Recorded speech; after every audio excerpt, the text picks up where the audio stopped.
The next speaker, the last one of this session, is Markus Peschl. He comes from Austria, and he will talk about the impact of perception in innovation. He just told me that we actually split the speech with a colleague of his, so he will introduce a colleague because I have not met him. Markus. Thank you. Thank you very much for having voted for us.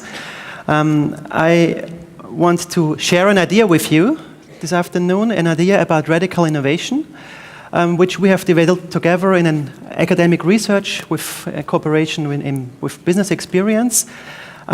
We observed that in many cases, in traditional innovation processes, the idea is that there is, at the first place, a high quantity of ideas which has to be produced in a very fast and very industrial way sometimes, like here in this idea machine.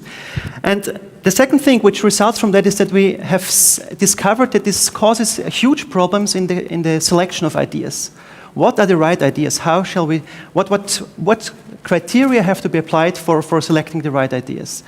And we have found that this problem cannot be solved properly, especially if we are dealing with radical innovation, because simply the context is so huge that with just having a huge bunch of ideas, it's not possible to make a clear selection out of that. That's why, in most cases, the decision becomes quite irrational. What kind of ideas should be chosen is, by some CEO or some external consultants. They're just choosing like from their stomach or whatever. They have some tools sometimes.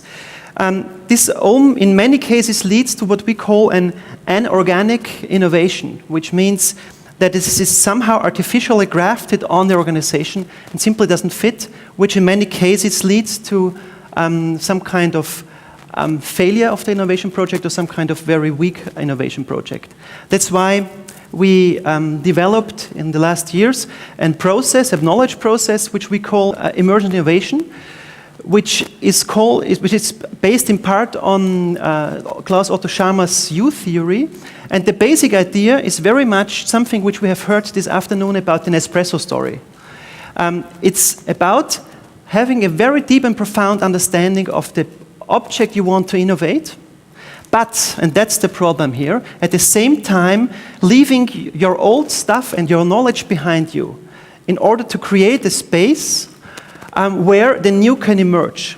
So in order to somehow tackle this tension between the knowledge on the one hand and the emptiness on the other hand, where the new can emerge, we developed the concept of emergent innovation on the one hand and the enabling space on the other hand, which Thomas will be talking about right now.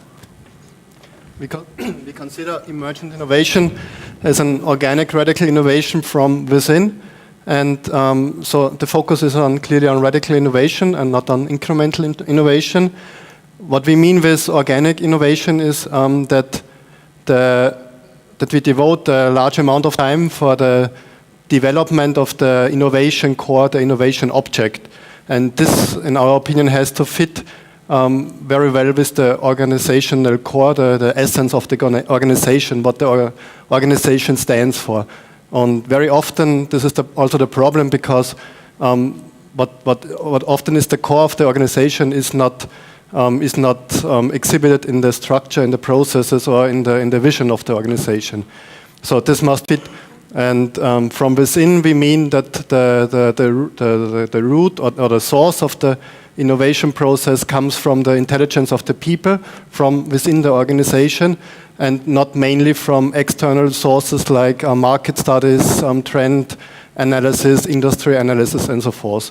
But this is not a think tank.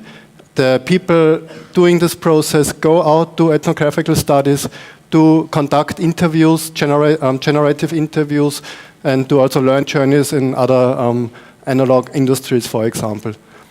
We developed, just some impressions from the workshops.